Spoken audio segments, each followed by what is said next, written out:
नमस्कार. मराठी भाषा गौरव दिनाचे औचित्य साधून आपटे वाचन मंदिर इचलकरंजी आयोजित अक्षरांचे नक्षत्र या अभिवाचनाच्या कार्यक्रमात आपले सहर्ष सहर्ष स्वागत. मराठी ही फक्त भाषा नाही, तर ती आपल्या संस्कृतीची सुवर्ण मुद्रा आहे. संतांच्या अभंगातून, शाहिरांच्या पोवाड्यातून आणि कवींनी रचलेल्या ओव्यातून तिचे सौंदर्य झळकते. महान कवी कुसुमाग्रज तसेच इतर अनेक साहित्यिकांनी मराठी भाषेला जागतिक ओळख मिळवून दिली आणि आता या माय मराठीला अभिजात दर्जा देखील प्राप्त आहे. नवीन पिढीमध्ये मराठी भाषेबद्दल अभिमान आणि प्रेम निर्माण करण्यासाठी तसेच मराठीतील समृद्ध आणि वैभवशाली साहित्य संपदेला अभिवादन करण्यासाठी कविवर्य कुसुमाग्रज यांच्या जयंती निमित्त 27 फेब्रुवारी रोजी मराठी दिन आपण साजरा करतो. आता त्यावेळेला इतर अनेक कार्यक्रम असल्यामुळं आज 7 मार्च रोजी आपण हा कार्यक्रम घेत आहोत.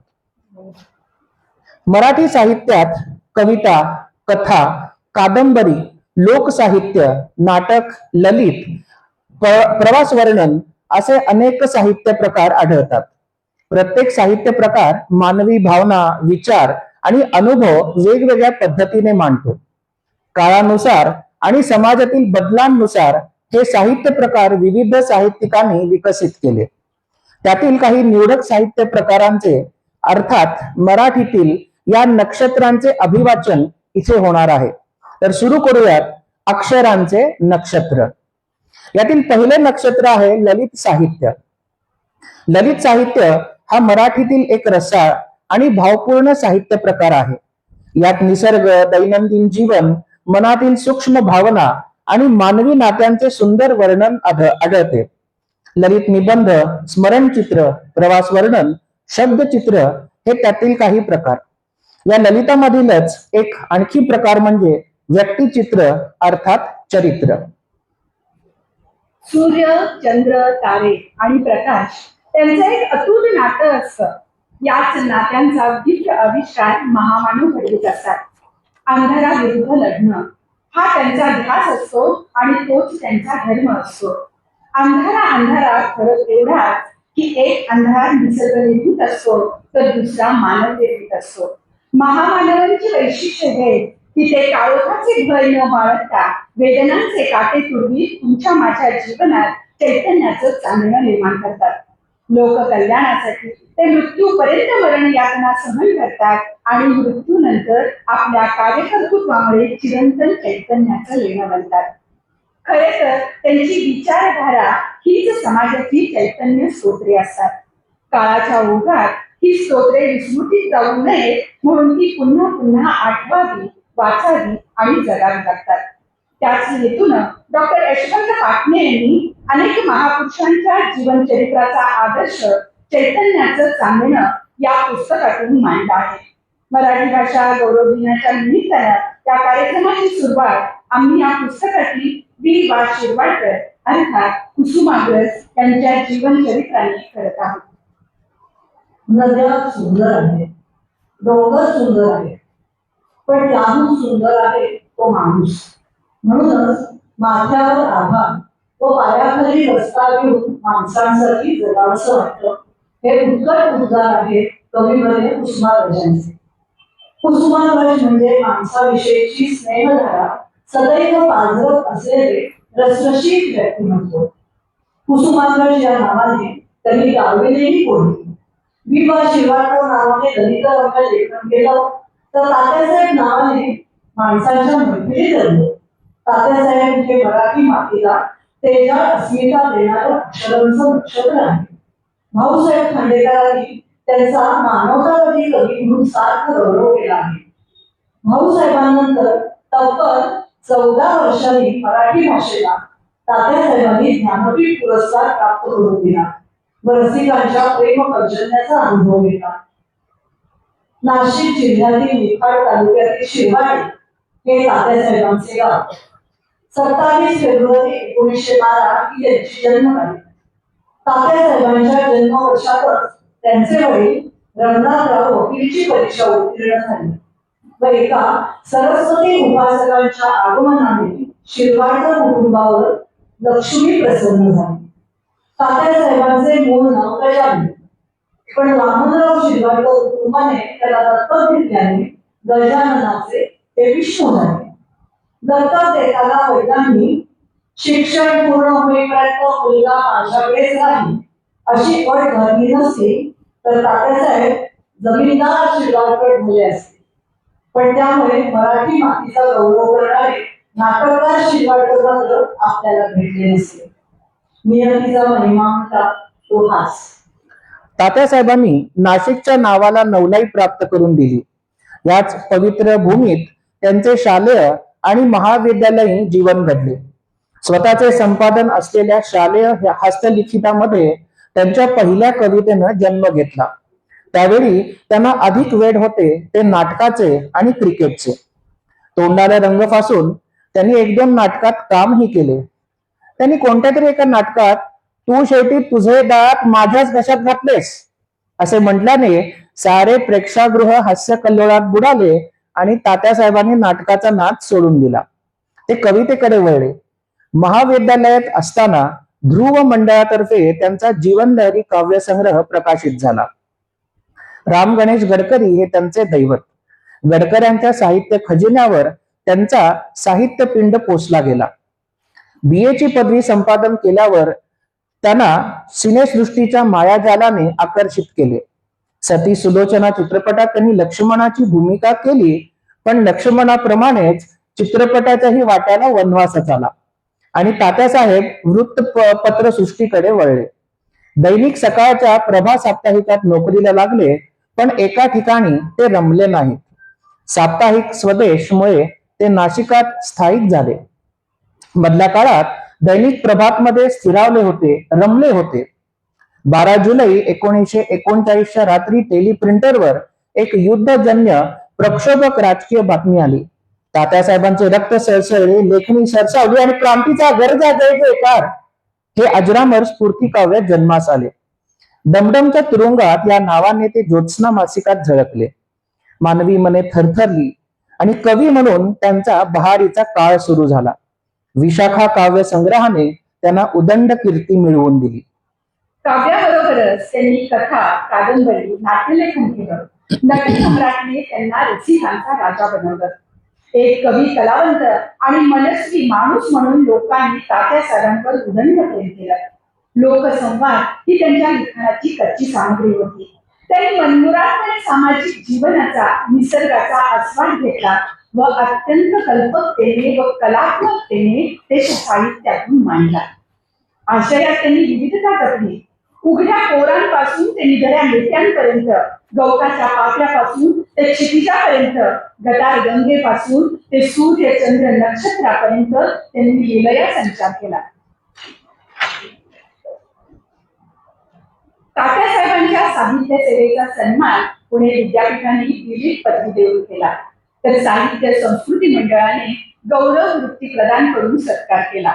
तात्यासाहेबांच्या अनेक ग्रंथांना राज्य पुरस्कार, साहित्य अकादमीचे पुरस्कार लाभले.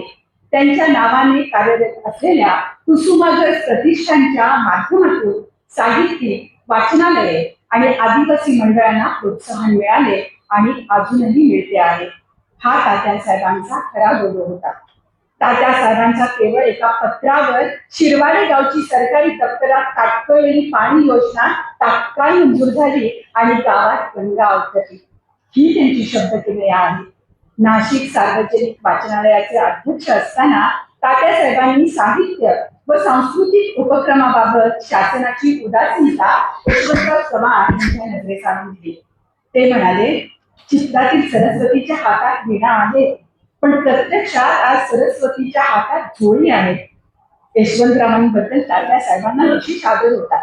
त्याच कार्यक्रमात यशवंतरावांनी वाचनालयाला 2 लाख रुपयांचं शासकीय अनुदान जाहीर करून एका सरस्वती उपासकाच्या शब्दाचा यथोचित सन्मान केला. मस्तकावर मुकुट आणि अंगावर लक्तर घेऊन मंत्रालयाच्या दाराशी उभा असलेल्या मराठी भाषेची कैफियत तात्यासाहेबांनी मराठी जागतिक परिषदेत मांडली. तात्यासाहेब हे संवेदनशील मनाचे कवी होते. ते मिश्किल माणूसकडे पोहोचत होते. त्यांच्या बालवयापासून ते मृत्यूपर्यंतच्या आठवणी व त्यांचा साहित्य प्रवास यांचा भावस्पर्शी मागोवा तो प्रवास सुंदर होता या ग्रंथात त्यांच्या बंधूंनीच घेतलेला आहे. तात्यासाहेब राजकीय प्रभावापासून दूर होते, पण संयुक्त महाराष्ट्राच्या चळवळीत मात्र ते आघाडीवर होते. या चळवळीतील सत्याग्रही मिरवणुकीने जाऊन अटक करून घेण्याचा कार्यक्रम आखला होता. यातील एका कवीचा सहभाग हा लोकांच्या कुतूहलाचा आणि कौतुकाचा विषय होता. पण खुद्द तात्यासाहेबांच्या पत्नी मनोरमाबाई यांनाही याचं आश्चर्य वाटलं होतं. त्या शिक्षिका होत्या. त्यांनी शाळेत जाताना सत्याग्रही पतीला सांगितलं, संध्याकाळी लवकर या बरं का, उगा तिकडे तिकडे जाऊ नका, मी तुमच्या आवडीची कारल्याची भाजी करणार आहे. शेपू कारले या इतरांच्या आवडत्या भाज्या तात्यासाहेबांच्या खास आवडीच्या होत्या. त्यामुळे पोट उठेपर्यंत अटक झालेले हे सत्याग्रही भाजीच्या ओढीने पोट उठल्या उठल्या तरच घरी आले. पिठलं भाकरी हा तात्यासाहेबांच्या खास आवडीचा बेत होता. त्यांना भजी खूप आवडायची. एकदा वसंतराव आणि सिंधुताई कानेटकर यांच्या समवेत मुंबईहून येताना तात्यासाहेबांनी गाडी एका हॉटेल समोर थांबवली. तिथली भजी त्यांना प्रचंड आवडायची, पण तिथल्या आचार्याचा अवतार आणि हॉटेल मधला एकूणच कळकटपणा पाहून सिंधुताई म्हणाल्या, अहो तात्या, त्या भजी करणाऱ्या माणसाच्या अंगावरचं टॉवेल तरी बघा, शी किती घाणेरडा. तात्या लगेच म्हणाले, सिंधुताई, आपले कसे अर्जुनासारखे असावे. त्याला बाण मारताना पक्षाचा फक्त डोळाच दिसत होता, तशी आपल्याला फक्त भजीच दिसली पाहिजे. असे कलंद वृत्तीने जगणारे तात्यासाहेब मनोरमाबाईंच्या निधनाने एकाकी झाले. रक्तदाब आणि दमा हे आजार संगतीला घेऊन स्वगत गात राहिले. वंदे एक नाट्य, स्वातंत्र्य देवतेला आवाहन इत्यादी काव्यातून समाज वास्तवतेचे विदारक चित्र रेखाटत राहिले. त्यांच्या जीवन लहरी ते महावृक्ष हा काव्यप्रवास मराठी कवितेला नवे बळ देणारा ठरला आहे. जमिनीवर जगणाऱ्यांना छाया आणि आकाशातल्या रहिवाशांना माया देणारा महावृक्ष हा तात्यासाहेबांच्या व्यक्तिमत्वाचे प्रतीक आहे. तो परिसराचा तारणहार, पृथ्वीचा पुत्र आणि नक्षत्रांचा सांगाती आहे. महावृक्षाचा मृत्यूलेख लिहिणाऱ्या तात्यासाहेबांचे इच्छापत्र हे मानवतेचे सुंदर उदाहरण आहे. आपल्या घरात काम करणाऱ्या माणसांनाही आपल्या मिळकतीत वाटा देणाऱ्या या उदार कविवर्याचं जीवन म्हणजे प्रेम, करुणा, सहिष्णुता याचं मूर्तिमंत काव्य होतं. जाता जाता गावी नाही, जाता जाता गावी नाही, गाता गाता जावी नाही, गेल्यावरही या गगनातील गीतांमधून राही नाही, गेल्यावरही या गगनातील गीतांमधून राही नाही.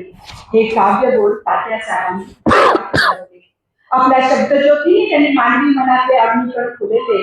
माणसाच्या सत्याचे, शिवाचे, सुंदरतेचे दर्शन घडवले. साहित्य सृष्टीत मुक्तपणे संचार करणाऱ्या या प्रवासी पक्षाने 10 मार्च 1999 या दिवशी आपले पंख विकले. आता हा पक्षी प्रकाशाची अक्षरे मागे ठेवून नक्षत्रांच्या रूपाने आकाशनगरीत नांदतो आहे, आकाशनगरीत नांदतो आहे. आजच्या या अभिवाचनाच्या कार्यक्रमात आपण वेगवेगळ्या साहित्य प्रकारांचा आस्वाद घेणार आहोत. साहित्यरूपी नभातील पुढचं नक्षत्र आहे ते म्हणजे कथा.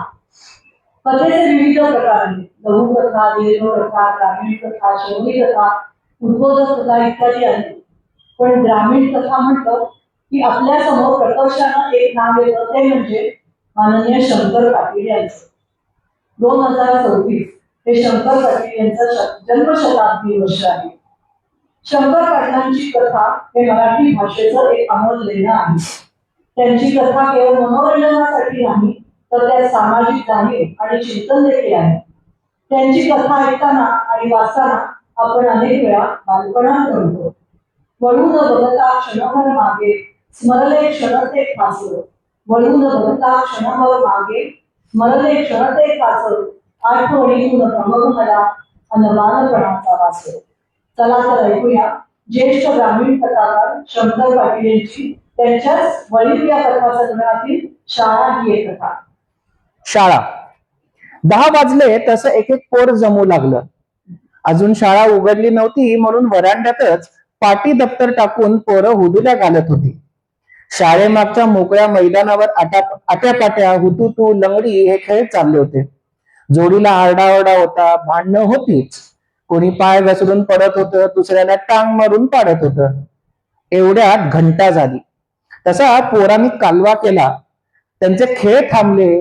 कोण घाम पुसत, कोण शेंबुडात ओढत, कोण जिभेचा शेंडा नाकाला लावत, सगळे शाळेसमोरच्या पटांगणावर प्रार्थनेसाठी गोळा होऊ लागले.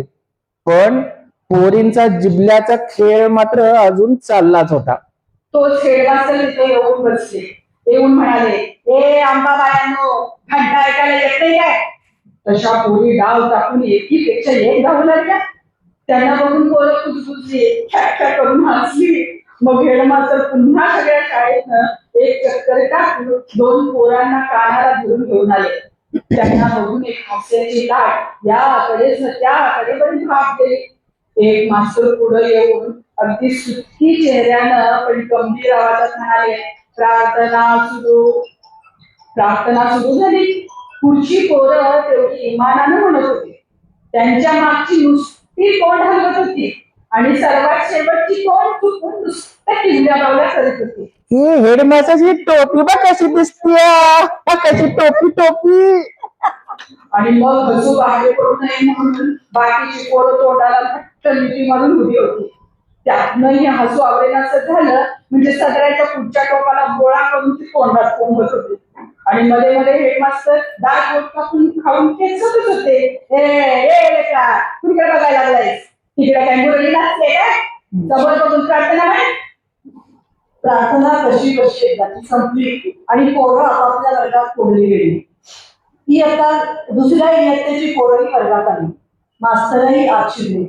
हातात एक छडी घेऊन मास्तर मुलांच्या रांगेतून फिरू लागले. इकडून तिकडे आणि तिकडून तिकडे. कोण कोण आलंय, कोण कोण नाही आलंय याचा सुगावा काढण्यासाठी ते मध्येच थांबले आणि सगळ्या वर्गावरून त्यांनी आपली नजर फिरवली. तसे त्यांना जमिनीवर ठिकठिकाणी भुईमुगाच्या शेंगांचे खोल दिसले. चवळीच्या, मुगाच्या शेंगांचे हिरवे पिवळे खोलही सगळीकडे पडले होते. केर तर पायात मावत नव्हता. मग मास्तरांनी आवाज काढला, लोटलं नाही बरं, कुणाची पाळी होती? मास्तरांचा आवाज कोणाच्याही कानापर्यंत गेलाच नाही. साऱ्या शाळेला आता कंठ फुटला होता.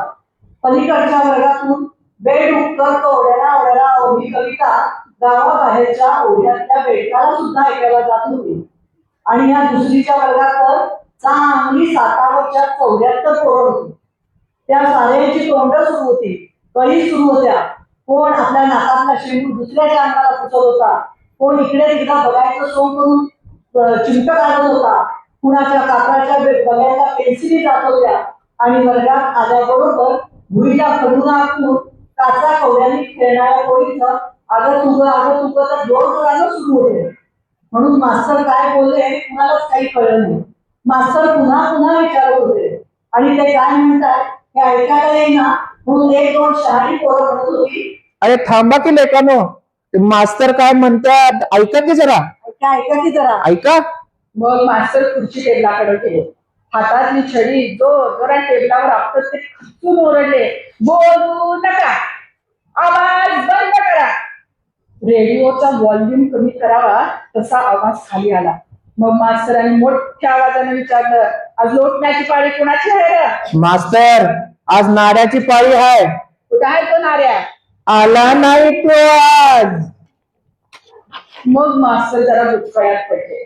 तसे एक दाटकं पोरगं उठून उभं राहिलं. सू करून गळणारा शेंबूड त्यांना आत ओढला आणि मग तो मास्तरांना म्हणाला, मास्तर, अहो मास्तर, आम्ही त्याला घेऊन जाऊ काय? होय मास्तर, आम्ही आणून जाऊ त्याला. जावा घेऊन या जावा. अशी मंजुरी मिळतात चल र असं म्हणून ते दांडक्या अंगाचं पोरगं 4-5 पोरांना घेऊन बाहेर गेलं. अहो मास्तर, तो आप्पा घरात बसलाय बघा, खरं शाळेला आलं नाही. वय मास्तर, आम्ही आणून जाऊ म्हणून त्याला. जावा त्याला बी घेऊन या. असं म्हणताच एक टोळकं बाहेर पडलं. हळूहळू वर्ग निम्मा रोडावला. गलबला जरा कमी झाला. मग मास्तर म्हणाले, बरं मग आज कोण बोलतंय? कोणच बोललं ना. तेव्हा मास्तर तापपुरात पुन्हा म्हणाले, अरे उद्याला पाळी कुणाची आहे? गोठण्याची आहे. मास्तर या या या पाटलाच्या बाब्याचे आहे. ए लेका लबाड म्हणू नका. म्या म्याले का काल प्रवास लोटले या की. ओ मास्तर मला शिव्या देतो बघा हो बाब्या. ए लेका कवाच्या दिल्याला मी दिल्यावर मी शिव्या. हे ऐकून आहे मास्तरांनी पुन्हा छेडी टेबलावर आपटली आणि डोळे वटून ते वटारून ते म्हणाले, तुम्ही दोघं बी इकडे या चला. दोघं बी टेबलाजवळ आले. मास्तर छडी उभारून म्हणाले, हात पुढं करा. लई दंगा करताय र. चला आज दोघं मिळून तुम्ही लोटून काढा. तू निम्म लोट आणि तू निम्म लोट. असं म्हणून मास्तर दुसऱ्या पोरांना म्हणाले, चला र पाटी दप्तर घेऊन व्हरांड्यात चला. तशी बसायच्या पोत्यासह पोरं व्हरांड्यात आली. मग कोण खेळायला गेलं, कोण पाणी खेळायला गेलं, कोणी करंगडी दाखवून गेला तो तिकडेच. आणि पोरींनी जिरल्याचा डाव पुन्हा सुरू केला. थोड्या वेळानं पुन्हा दार उघडलं गेलं. मास्तरांनी अर्धी वेळी भिजवून पुन्हा खिशात कोंबली आणि चला रे वर्गात चला आता असं म्हणून ते वर्गात आले. टेबलावर छडी आपटून ते म्हणाले, नीट बसा आणि पुस्तक वर काढा. हेच वाक्य ते कमीत कमी 5 वेळा तरी म्हणाले. मी माझ्या पोरांनी पुस्तकं हातात घेतली. मग मास्तर म्हणाले, काल आपण एक धडा शिकलो होतो. धोंड्या कुणीकडे बघतोस आणि पुस्तक कुठं आहे का? मास्तर काल या टुंगळ्यानं माझं पुस्तक फाडलं बघा. नाही हो मास्तर, माझ्या पाठीवर यानं रेकुट्या मारल्यानंतर त्याच्या पुस्तकावर मी आम्ही पेन्सिलीनं रेकुट्या वाढले. फाडलं कुठं ना? लई शाना आहे सा. बसा. मग कालचा धडा कोण वाचतंय आता? मी वाचतो. मी मग मास्तरांनी एक वार सगळ्या वर्गावरून नजर फिरवली आणि एका झोप पोराला टेरून ते म्हणाले, उठे कोंड्या तू वाच बघू. कोंड्या उठून उभा राहिला. खाली कळणार शेती त्यानं वर कमरेवर ओढली आणि जिभेचा शेंडा नाकाला लागली. कोंड्या पुस्तकातला धडा काढू लागला.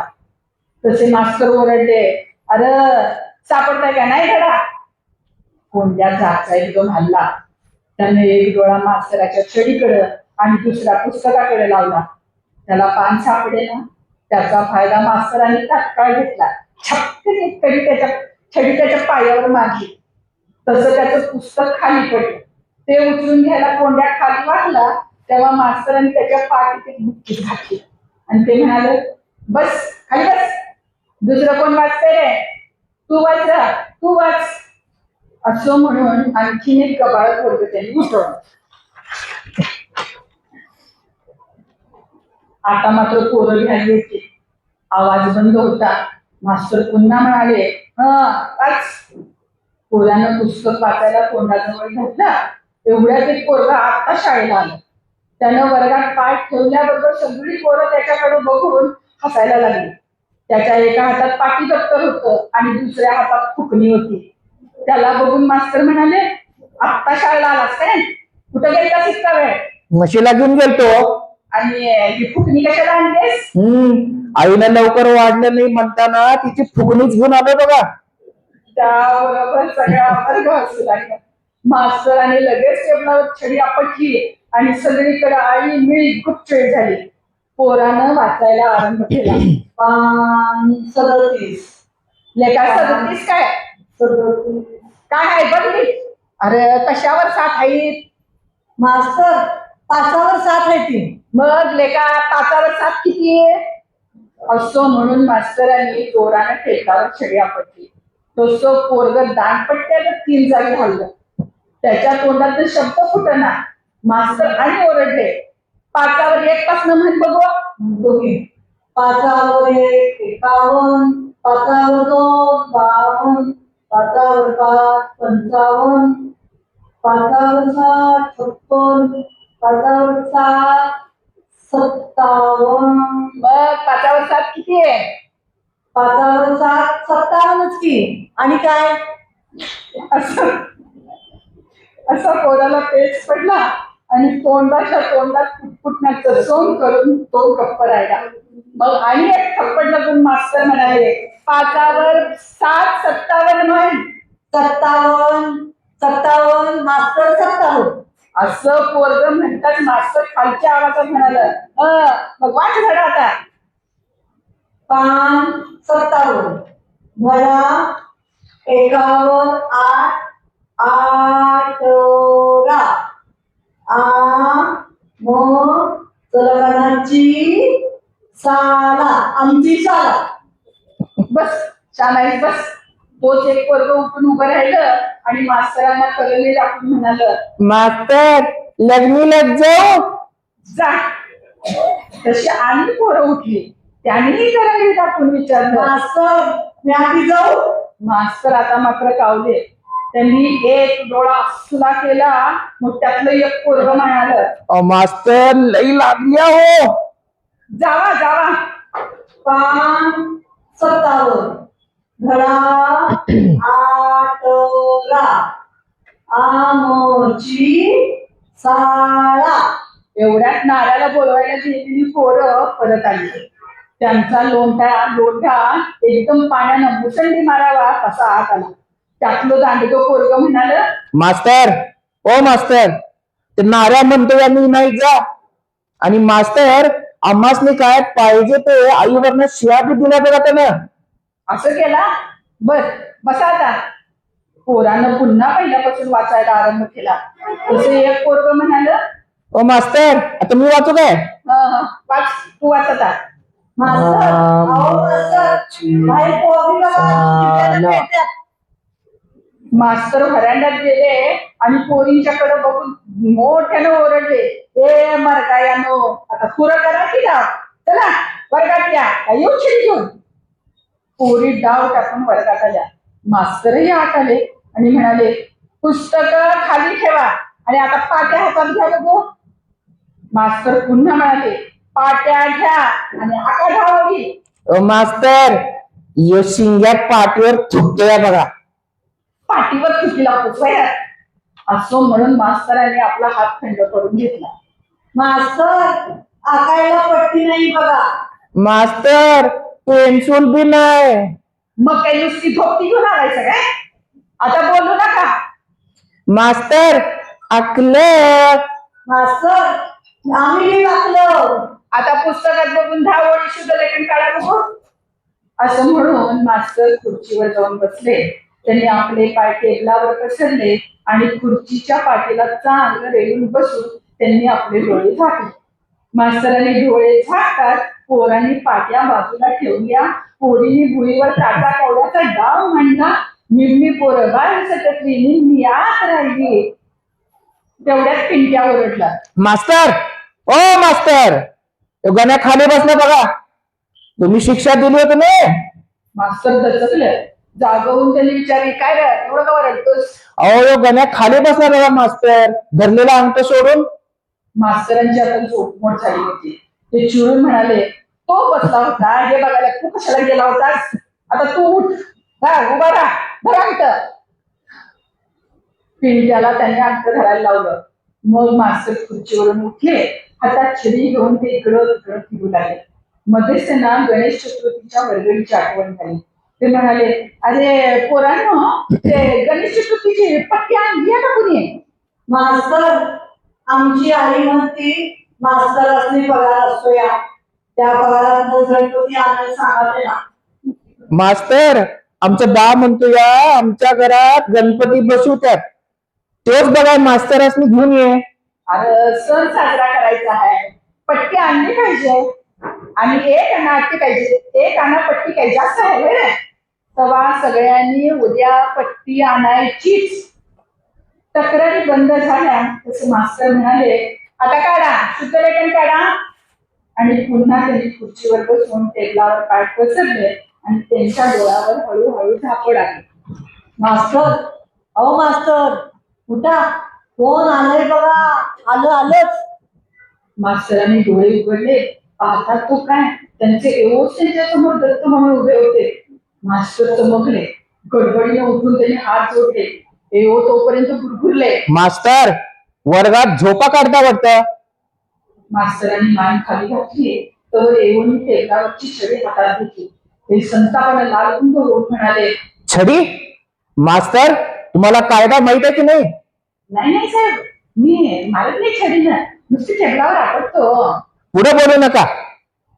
असं म्हणून देव मुलांकडे वळले आणि त्यांनी विचारलं, काय रे बाळानो, तुमचे गुरुजी या छडीनं मारतात का तुम्हाला? देव असं विचारित होते आणि मास्तर त्यांच्या मागे उभं राहून काही सांगू नका, काही सांगू नका असं म्हणून म्हणावत होते. तशी सगळी पोरं तोंडाला मिठी मारून धक्कू बसली. देवनं मग पुन्हा त्यांना दिला. अरे भिवू नका, खरं बोला, तुमचे गुरुजी या छडीनं मारतात का कधी बाळानो? तशी गाण्यानं जरा चुळबुळ केली. एकदम मास्तराकडं आणि एका येवकडं असं आळीपाळीनं तो बघत राहिला. लगेच येऊन ना त्याला काहीतरी सांगायचं आहे लक्षात आलं. हा, तू तू सांगतोस? काय सांगायचे तुला? उठ. गड्या बिलबीत उठून उभा राहिला. मास्तर त्याला एकसारखं खाली बसायची खूण करत होते. त्यावरनं त्यानं ओळखलं की मास्तर चांगलाच गावला काय. आणि त्यानं बिंग फोडलं.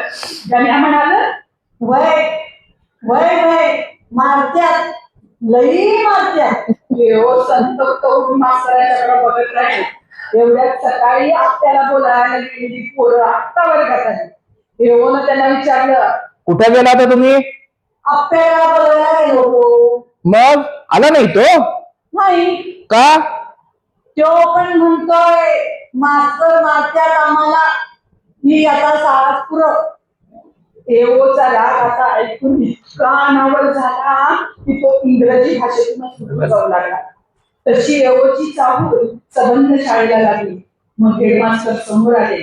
त्यांच्याबरोबर एवो पलीकडच्या वर्गात गेले. तसं आपल्याला बोलवायला गेलेला मुलगा एक वर्ग उठून मास्तरांना म्हणाल, मास्तर, ओ मास्तर, शेंगा आणल्यात भाजलेल्या. असं म्हणून त्याने चेडीच्या खिशाने शेंगा बाहेर काढायला सुरुवात केली. मास्तर आपल्या डोक्याला कुणीच्या घाईतच येऊन म्हणाले, हे माझ्या बाबा, तुझ्या शेंगा तुझ्या खिशात ठेव, जरा देवावानी गप्प बसायची. पोरं देवावानी गप्प बसली. देव निघून जाईल तोवर कुणीही हालचाल केली नाही. देवला पोचवून मास्तर वर्गात शिरले. त्या हातात एक नुकती तोडलेली हिरवीगार चपटी घेऊनच. मास्तर आले ते नीट गण्याकडेच गेले. कवार मारलं होतं तुला? मारलं म्हणून सांगतोस काय? तर हात पुढं कर. गड्या हात पुढं करीपर्यंत त्यांना कळ आवरला नाही. दात खाऊन मास्तर छप्पी मारतच होते. पायावर, अंगावर, पाठीवर. त्यांनी छप्पी फेकून दिली आणि खुर्चीवर बसून ते म्हणाले, अरे मगाशी कुणी शेंगा आणल्या होत्या त्या? घेऊन ये इकडं. शेंगावाला पोरग गेलं. खिशातल्या सगळ्या शेंगा काढून त्याने टेबलावर ठेवल्या आणि हळूच विचारलं, मास्तर, हो मास्तर, आता आम्ही खेळायला जाऊ? जावा जावा आता खेळायला जावा. सगळी पोरं बाहेर पडली. त्यांचा आवाज गलबला सगळा नाहीसा झाला आणि मास्तर शांतपणे शेंगा फोडून बसले.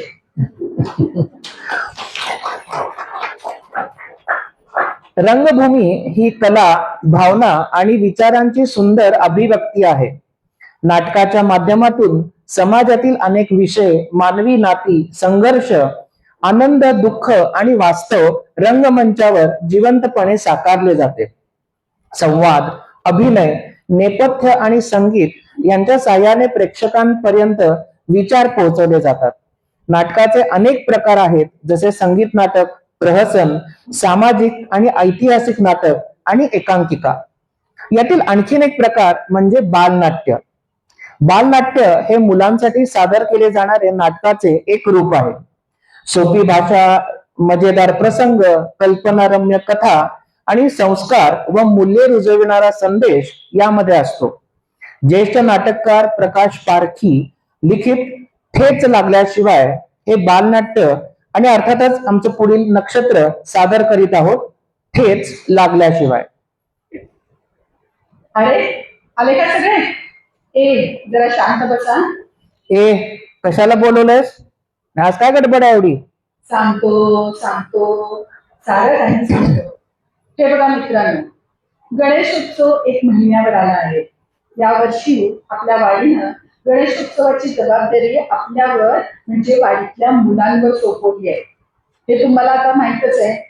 तेव्हा या वर्षीचा गणेशोत्सव कसा साजरा करायचा कोणी कोणी कोणती कामं करायची हे ठरवण्यासाठी आपण आज सर्वजण जमलो आहोत. प्रत्येकानं आपल्या गणेशोत्सवाबद्दल कल्पना मांडायच्या आहेत. माधव, असं कर, तुझ्यापासून सुरुवात कर. तुला काय वाटतं? मला वाटतं आपण गणेशोत्सव साध्या पद्धतीने साजरा करावा. एक छोटीशी गणेशाची मूर्ती आणून त्याची पूजा करूया. रोज पूजा, आरती व प्रसादाची जबाबदारी एकेका गटाकडे सोपूया. म्हणजे त्यासाठी जास्त वर्गणी काढायला नको. गणेशोत्सवानिमित्तानं काही व्याख्यानं, विविध दूरदर्शनाचे कार्यक्रम करावे व 10 दिवसांच्या ऐवजी 5 दिवसांनीच गणपतीचं विसर्जन करावं. दीपक, माधव, हे बघा, गणेश उत्सवाची जबाबदारी मंडळानं आपल्या मुलांकडे दिली हे बरेच झाले. यावर्षी आपण गणेश उत्सवाची आपल्या पद्धतीनं दणदणीत तयारी करूया. गणपतीची मोठी मूर्ती आणायची आणि तिची वाजत गाजत प्रतिष्ठापना करूया. हे बघ शरद, आपण राहतो तो भाग शहराच्या मध्यवस्तीत आहे. तिथं शाळा देखील आहेत. शाळा भरताना आणि सुटताना वाहतुकीची केवढी कोंडी होते. गणेश उत्सवात सुद्धा आपल्या आजूबाजूला शाळेजवळ आधीच कितीतरी मंडळ आहेत. त्यांच्या मिरवणुकी आणि त्यात आपली भर नको बाबा. ए दीपक, हे बघ, नसता शहाणपणा मला शिकवू नको हा. अरे, गणेश उत्सव म्हणजे आनंदाचा उत्सव. मुलांना हौस असते आणि आपण काय रोज मिरवणूक काढणार आहोत का? काय रे, बरोबर आहे की नाही? हो हो हो, बरोबर, बरोबर आहे. आणि हे बघा, ढोल लेझिम पथक मी तयार करतो, पण मुख्य रस्त्यावरनं मिरवणूक झालीच पाहिजे. शिवाय साऊंड बॉक्स, डीजे, अरे एकदम धम्माल करूया आपण. अरे नको रे, त्यापेक्षा त्यानिमित्तानं आपण काही व्याख्यानं आयोजित करूया. हो का आजोबा? अरे, व्याख्यानं काही शनिवार वाड्यावर कमी असतात? त्यापेक्षा ऑर्केस्ट्रा बोलवा. अरे, त्यापेक्षा आपल्यातल्याच मुलांना संधी देऊया की. कुणी गाणी म्हणेल, कुणी वाद्य वाजवतील, कुणी नकला करतील. अरे, आपल्या मुलांमध्ये कितीतरी कलाकार दडलेले आहेत, त्यांना संधी मिळेल. हे काय शाळेचं गॅदरिंग आहे? अरे, पण शाळेत सर्वांना संधी मिळतेच असं नाही. इथं आपण रोज थोड्या थोड्या मुलांना देऊ की. हो हो, असंच करूया आपण.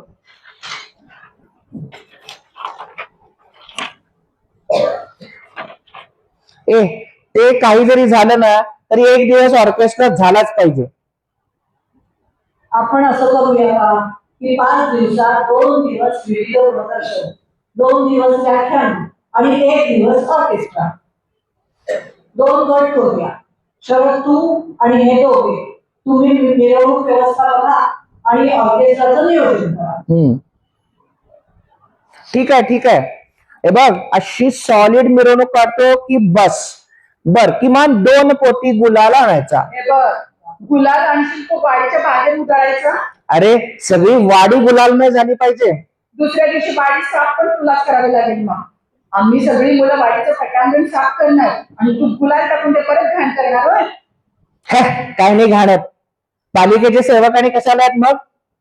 अरे, सेवक रोज रुमाल बांधून वाडी जातात, तरी सुद्धा ते सारखे आजारी पडत असतात. गुलालामुळे ते आजारी पडले तर त्याची जबाबदारी तू घेणार आहेस का? ठीक आहे, ठीक आहे, आपण फक्त रस्त्यावर गुलाल उधळू. आपल्या शहरासमोर प्रदूषणाचं केवढं मोठं संकट उभं आहे. झाडं तोडल्यामुळे शाळा शुद्ध होत नाही, हवा शुद्ध होत नाही, उलट वाहनं वाढले. वाहतुकीची कोंडी झाली की अजून प्रदूषण वाढते. वाहनांचे आवाज, घरोघरी टीव्ही, संगीताचे आवाज आणि त्यात आपण सार्वजनिक ठिकाणी स्पीकरची भिंत उभी करून आवाजाचं प्रदूषण वाढवतो. शहरात मधून वाहणाऱ्या नदीत गटार सोडतो, कचरा निर्माल्य टाकतो, विहिरी स्वच्छ ठेवत नाही, पाण्याचं प्रदूषण वाढवतो. अरे, निदान आपल्या हाती असलेल्या आचार विचारांचं प्रदूषण तरी आपण थांबवूया. बरोबर. हे बघा, ते काही असं तरी मिरवणूक होणार आणि ती सुद्धा डीजे लावून गुलाल उधळून. नक्कीच. ठीक आहे, तुम्ही मिरवणूक काढा, पण मुख्य मंडपात आल्यावर डीजे बंद करायचा आणि गुलाल पण बंद झालाच पाहिजे. ठीक आहे, ठीक आहे. चला रे, लागा तयारीला. ए भावानो, चला, मी निघतो. या शरीराला नाही का खोकला पाहिजे. अरे, मारामारी वरून तर प्रश्न सुटणार आहे. हे झाल्याशिवाय शांत येत नाही. काढू दे त्याला मिरवणूक. आपला विरोध मिरवणुकीला नाही, पण गुलाल आणि डीजेला माझा नक्कीच विरोध आहे. अरे, पण आपण वाडी स्वच्छ करणार आणि हा त्यावर गुलाल टाकणार. आपण चांगले कार्यक्रम करणार आणि हा ऑर्केस्ट्रा लावून भांगडगीता करणार. हा स्वतः तर सुधारणार नाही, पण आणखी 4 जणांना बिघडवेल. यालाच तर आचार विचाराचं प्रदूषण म्हणतात. हे प्रदूषण रोखलंच पाहिजे. आता हे प्रदूषण कसं रोखणार? ते काही नाही, शरीराला चांगला चोपला पाहिजे, त्याशिवाय तो सुधारणार नाही. दीपक, हे बघ, माझा परिणाम हा काही प्रश्न सुद्धा नाही. अरे त्याला शिक्षकांनी काय कमी शिक्षा केली का? मी ऐकलंय त्याचे वडील सुद्धा त्याला मारतात. हो, अरे तो आमच्या जवळच राहतो ना. एरवी गल्ली तरी तो अशीच दादागिरी करतो. मोठ्यांच्या दही अंडीतही हा सामील असतो. घरोघरी जाऊन दामदाटी करून वर्गणी गोळा करतो. दही अंडीला डीजे लावून त्यावर रस्त्यावर नाच करतो. त्याला कोणीतरी नाही समजावलं पाहिजे. त्याच्या जवळच्या मित्रांनी त्याच्याशी बोलायला हवं. असो, चला आपणही कार्यक्रमाच्या तयारीला लागूया. गणेशोत्सव आनंदाने पार पडला आणि गणेशोत्सवानंतर काय घडले ते पाहूया चला. मित्रांनो, आपला गणेशोत्सव तर व्यवस्थित पार पडला, पण आज आपण जमलो आहोत एका वेगळ्याच कारणाकरता. तो शर्या नाही आला का? अरे, आपल्या वाडीतला आपला एक मित्र मोहन त्याला हॉस्पिटलमध्ये ठेवले. काय काय झालं त्याला? मिरवणुकीत नाही का बेसुरा पडला तो. आता शराचा आगाऊपणा. हे बघा, शर्याबद्दल आता चर्चा नको. महत्वाचं हे आहे की मोहनची परिस्थिती गंभीर आहे. मित्र म्हणून आपण सर्वांनी त्याला मदत केलीच पाहिजे. पण त्याला झाले तरी काय आणि कशामुळं? त्याला धुळीची ॲलर्जी होती. तो नको म्हणत असताना मित्रांच्या आग्रहामुळे त्याच्या अंगावर गुलाल टाकला. टीजेच्या भिंतीपुढे तो नाचला, त्यामुळे रस्त्यातच बेशुद्ध पडला. आम्ही त्याला ताबडतोब हॉस्पिटलमध्ये नेलं आणि त्याच्या घरच्यांना पण बोलवून घेतलं.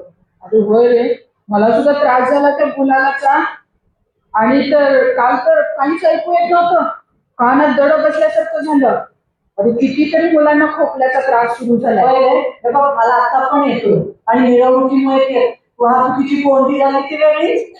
आणखीन त्यात एक अँब्युलन्स अडकली होती. 10-12 मुलांनी गाड्यांच्या गर्दीतून त्या अँब्युलन्सला वाट करून दिली. त्यामधील रुग्णाची अवस्था तर गंभीर झाली होती रे. अरे म्हणूनच शरदला आणि तुम्हाला मी सांगत होतो, डीजेच्या तालावर मिरवणूक नको, गुलाल नको. हे बघा, शरदला आपण समजावून सांगितलं पाहिजे. समजावून सांगितला नाहीये तो. सर्वांनी मिळून त्याला चांगला चोपलाच पाहिजे. हे बघ, सगळ्यांनी मिळून आधी प्रथम मोहनला मदत केली पाहिजे. त्याच्यासाठी जेवढी शक्य असेल तेवढी आर्थिक मदत गोळा करू. दवाखान्यात बसायलाही हवं असतो. बोला, कोण कोण काय काय मदत करेल बरं? मी आधी करणार आहे. अरे शर्या, तू आलास? हो, माझ्यामुळेच मोहन आजारी पडलाय. मित्र, मी हात जोडतो, माझं चुकलं. मिरवणूक आणि गुलालाचा आग्रह माझाच होता. पण कसं सांगू तुम्हाला, वाहतुकीच्या कोंडीत जी अँब्युलन्स अडकली होती तिच्यामध्ये माझा मामा होता. मी इकडे डीजे समोर नाचत होतो, गुलाल उधळत होतो आणि माझा मामा त्या अँब्युलन्स मध्ये दवाखान्याच्या वाटेकडे डोळे लावून बसला होता. दीपक, मी चुकलो, मला माफ कर. तू आणि काही मुलांनी मिरवणूक सोडून त्या अँब्युलन्सला मार्ग मोकळा करून दिला म्हणून माझा मामा जिवंत आहे. घरी गेल्यावर मला कळालं की मामा दवाखान्यात आहे आणि माझ्या मिरवणुकीमुळे कदाचित. छे छे छे. दीपक, माधव आणि मित्रांनो, मला माफ करा. तुमच्या बोलण्याची मी टिंगल करत होतो, पण त्याचा फटका जेव्हा मला बसला तेव्हा माझे डोळे उघडले. मित्रांनो, मला माफ करा. तुम्ही म्हणाल ती शिक्षा मी घ्यायला तयार आहे. शांत हो, माफ करा. शांत हो. अरे, तुला समजावण्याचा आम्ही खूप प्रयत्न केला, पण म्हणतात ना, हेच लागल्याशिवाय शहाणपण येत नाही. पण यापुढे नुसती माफी मागून चालणार नाही. हे बघ शरद, तुझं ऐकून आपण गुलाल उधळला, भागड धिंगा करून मिरवणूक काढली, आवाजाचा ढणढणाट केला. यालाच म्हणतात विचारांचं प्रदूषण. कुणाच्या तरी प्रभावाने एखादी चुकीची गोष्ट सहज पसरते बघ समाजात. हवा, पाणी, ध्वनी यांच्या प्रदूषणाबरोबरच आचार विचारांचं जे प्रदूषण झालंय ना, ते दूर करण्यासाठी आपण सर्वांनी प्रयत्न केले पाहिजे. चला, आज आपण एक सर्वजण प्रतिज्ञा घेऊया. आजपासून हवेचे, पाण्याचे, ध्वनीचे व आचार विचारांचे प्रदूषण होऊ देणार नाही. आमचे स्वतःचे व समाजाचे आरोग्य सुदृढ ठेवू. जय वसुंधरा, जय वसुंधरा.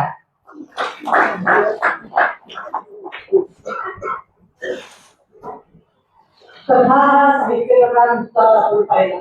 या कथेचं दीर्घस्वरूप म्हणजे कादंबरी. अनेक सुप्रसिद्ध कादंबरीकारांनी मराठी साहित्यात मोलाचे योगदान दिले आहे. अगदी अलीकडच्या काळातील काही तरुण लेखकही हा साहित्य प्रकार हाताळत आहे. आजच्या कादंबऱ्यांचे विषय वेगळे असतील, त्यांच्या भावभावना वेगळ्या असतील, पण त्या व्यक्त करण्याचं माध्यम एकच आहे. असाच एक नवीन पिढीतील लेखकाचा प्रतिनिधी म्हणजे आशुतोष जावळेकर.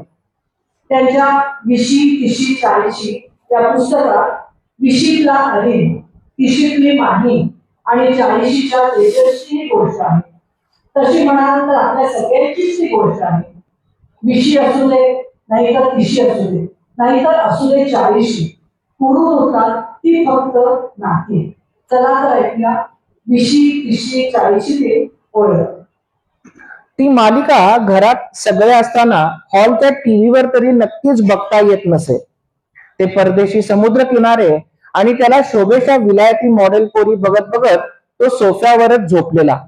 आणि तरी स्वप्नात त्या बेदम विलायती पोरींऐवजी त्याचा बॉसच आलेला. तेव्हा झोपताना सोफ्याच्या इथे काहीतरी हाताला लागलेलं त्याने ढकलून दिलेलं ते त्याला आत्ता आठवलं. तेच आय कार्ड असणार. तेजसच्या मनात आलं, काय नाटक आहे साला. अमुक तमुक नाव, इयत्ता इतकी इतकी, ही शाळा, हा पत्ता, हे पालकाचे फोन क्रमांक, काय घालायचं रोज म्हणे. ट्रिपला वगैरे जाताना ठीक आहे, पण रोजच्या रोज मुलं येऊन शिक्षकांना ही बेसिक माहिती ठाऊक नसेल तर बंद करा शाळा. आणि मग तो या स्वतःच्याच विचाराने हसला. तितक्यात पोराला सोफ्याच्या 2 कुशनच्या बरोबर मध्ये त्याचं आयडी सापडलं आणि बापाकडे एक करुण दृष्टिक्षेप टाकत तो म्हणाला, चल चल आता सोड पटकन मला. तेजसला त्या पोराच्या ऍटिट्यूडला ना एक लेक्चर द्यावं असं वाटलं सणसणीत. पण एव्हाना उशीर झालेला आणि शाळेत जाण्याआधी त्याला मुलाचा मूड खराब करायचा नव्हता. पोराशी एक भांडण पेंडिंग ठेवत त्याने त्याला शाळेत सोडलं आणि थेट अरिनकडे गेला. अरिनला गाडीत घालून त्याने थेट गाडी गावाबाहेर वळवली. आकाशात ढग होते, उकडत मात्र होतच.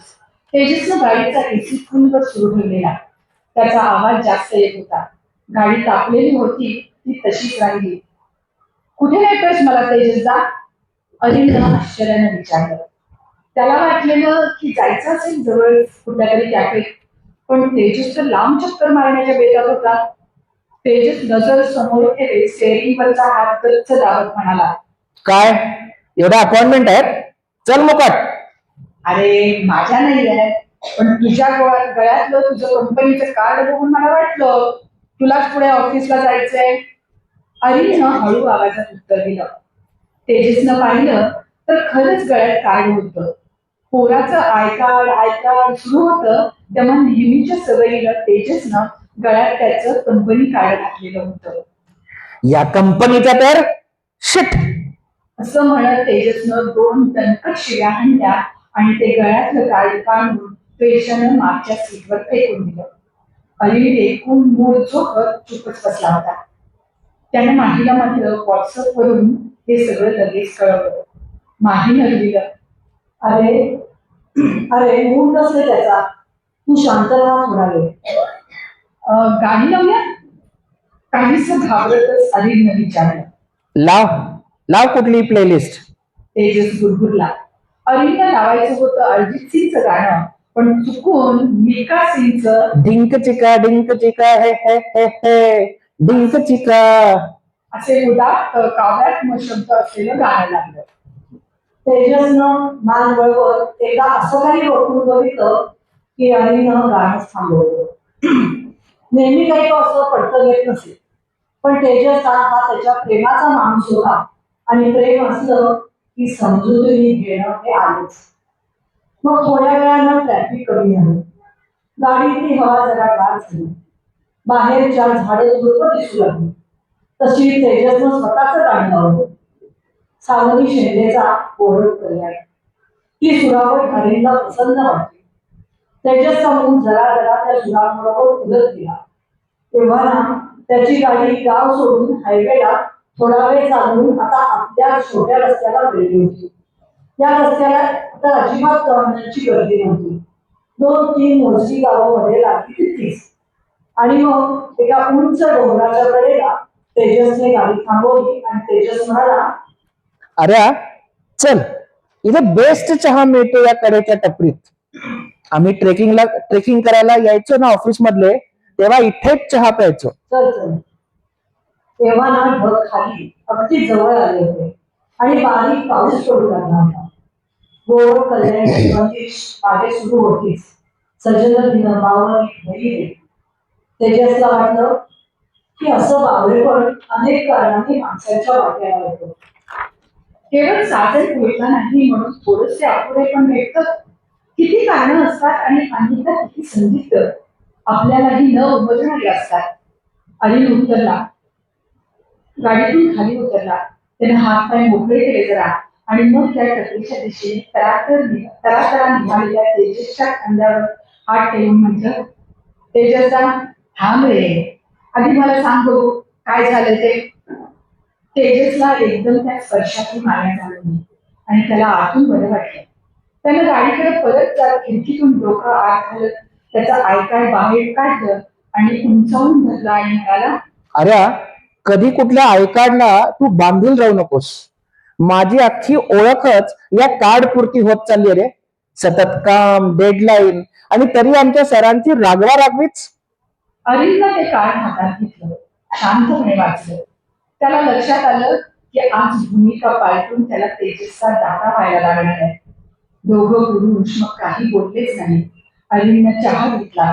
तेजसने सिगरेट शिलगावली. बोलू? अरिंदने विचारलं. तेजसनं मान्य स्कूल गेली तसा अरिंद श्वास घेऊन म्हणाला, कोण म्हणतो तू या कालापुरता आहेस? मी पाहिले तो तेजसदा प्रेमळ बाबा आहे, जबाबदार नवरा आहे, जबऱ्या दोस्त आहे, उत्साही 40चा तरुण आहे. तो उत्तम लिसनर आहे गाण्याचा आणि चांगला बॅट्समन आहे. ट्रॅव्हलर नाहीये तो माझ्यासारखा, पण ट्रॅव्हल सिरीजचा तो फॅन आहे. तो काही फक्त या कंपनीचा एम्प्लॉई नाही आहे. हे कार्ड तर रिडंडंट. या कार्डाला काही अर्थ आहे का? तेजसला छान वाटलं. तो म्हणाला, तो शेवटचा इंग्रजी शब्द तुझ्या पार्ल्यात ठेव, पण बाकी कळलंय मला. मग त्याने अरिनला एकदम गच्च मिठीत घेतलं आणि सावकाश सोडलं. अरिनचे कॉलेजचे मित्रमैत्रिणी सारखेच त्याला आणि एकमेकांना मिठ्या मारायचे, पण हे 40चे घोडे या बाबतीत ही विनोदी आणि वेल रिडंडंट होते, असं त्याचं सगळ्यांचं मत होतं. आणि म्हणूनच अरिनला विशेष वाटलं. आता तितक्यात माहीचा थेट व्हिडिओ फोन व्हॉट्सअपवर आला. काय काय करतात? मला मिस करत आहात ना दोघं? फार डोंगराच्या टोकाला जाऊ नका. त्या मागच्या झाडाचा माझ्यासाठी एक छान फोटो काढा. सेल्फी त्या टपरीच्या शेजारी काढा नक्की. अशा अनेक सूचना तिने भराभर पहिल्या 3 मिनिटात दिल्या आणि मग म्हणाली, काय गप्पा सुरू आहेत रे? I card. अरिन तेजसला चालता चालता नंतर म्हणाला, न दिसणारं इनव्हिजिबल कार्ड असतंच रे आपल्या गळ्यात. नाव काय, आडनाव काय, ओपन का रिझर्वेशन, पैसे किती, कुठे राहतो, पार्ला का मलबारगी, घरात कोण कोण, कुठलं कॉलेज, झेवियर, कर्मिया, ते न दिसणारं आपलं आयडेंटिटी कार्ड. अशा सगळ्या प्रश्नांच्या उत्तरातून ऑलरेडी भरलेलं असतं. ह्यात हे अजून एक इतकं काय काय फार वैताग आला तर काय ते बघत म्हणायचं, गेट लॉस्ट. आणि मग अरिनने त्या कार्डला मधलं बोट दाखवलं तसा तेजस जोरदार हसला. मस्त मोकळं वाटलं त्याला. दोघं थोडे डोंगरावर चालत गेले. एका दगडावर बसले. तेजसने अंगातला शर्ट काढून टाकला आणि बनियनवर बसण्याची मोकळीक घेतली. आणि मग अरिनला वाटलं की ह्याला एक चांगला ब्रँडेड सँडो द्यायला हवा अशा प्रसंगासाठी. आणि मग मनात हसताना त्याला जाणवलं, कुठल्या ब्रँडची, अगदी बॉक्सर ब्रीफ सुद्धा आपण घालतो हे देखील आपली एक ओळखच. तेजसचा चेहरा मोकळा आणि आनंदी दिसू लागला होता. अरिन मग शांतच बसला. माहीचा तितक्यात मेसेज आला. आयकार्ड म्हणजे ओळखच. अनेक अशी आयकार्ड आहेत आणि ती मिळवताही यायला हवी. आणि मग तिने तिच्या लाडक्या व्हर्जिनिया वुल्फचं एक वाक्य लिहिलेलं सोडलं. I am made and remade it continually. अरिनने तेजसला हात पकडून म्हटलं, तेजसा, आय प्रॉमिस, मी माझे आय कार्ड बदलत राहील. अरे फार बोर होईल रे नाहीतर आयुष्य. आणि मग ग्रुपवर तेजसने त्याला आवडणाऱ्या कल्याणच्या राजीव जोशींच्या एका कवितेतील ओळ पाठवून लिहायला घेतली. सारं जग एव्हरेस्ट बनत चाललंय, सारं जग एव्हरेस्ट बनत चाललंय आणि मीही त्यातलाच एक शेर्पा. ही ओळख तरी चिरस्थायी होती का? पाऊस आला पाऊस आला जोरात. तोवर तेजस आणि अरिन गाडीने न पडता होते तिथे भिजत थांबले. तेजसचा बनियान क्षणात पाण्याने भिजून अंगाला चिकटला. पाण्याचे थेंब अरिनच्या शर्टाच्या आत आत आत जात राहिले आणि मग त्या निळ्या हिरव्या आसमानता हे दोन शेर्पा विलक्षण एकतांतेने शांतपणे एकमेकांशेजारी तसेच उभे राहिले होते, तसेच उभे राहिले होते. अभंग, ओवी, गझल, भावगीत, गीत आणि मुक्तछंद असे प्रकार असलेली कविता आपले पुढील नक्षत्र. शब्दांची लय, यमक, ताल आणि भावनांची सुंदर अभिव्यक्ती यांमधून कविता वाचकांच्या मनाला स्पर्श करते. प्रत्येक प्रकाराच्या कवितेची रचना, शैली आणि मांडणी वेगवेगळी असते, पण कविता वाचकांच्या अंतरंगात आनंद, संवेदना आणि विचारांची जाणीव निर्माण करते. नव्या पिढीतील एक संवाद व पटकथा लेखक, पण मुख्यतः ज्यांना आपण कवी म्हणून ओळखतो ते गुरु ठाकूर. त्यांची जे कविता आता आम्ही सादर करतोय ती. खोचते बीज पंखात, खोचते बीज पंखात, तरी पदरात तिच्या सांडूनी चालली माया, तिच्या सांडूनी चालली माया. ओठात हसू गोंधून, ओठात हसू गोंधून उभी निक्षून, जणू आभाळ उभं पेलाया, जणू आभाळ उभं पेलाया. ती अनुरागाची ओल, ती अनुरागाची ओल, हरवून तोल, स्वयं शृंगार जिथे मोहरतो, स्वयं शृंगार जिथे मोहरतो. ती समर्पणाची शर्त, ती समर्पणाची शर्त प्रीतीचा अर्थ, तिच्या त्या गात्रातून पाझरतो, तिच्या त्या गात्रातून पाझरतो. ती सती, ती रती रेवती, की तारामती, तिचा ग रोज निराळा गंध, तिचा ग रोज निराळा गंध, तिचा ग रोज निराळा गंध.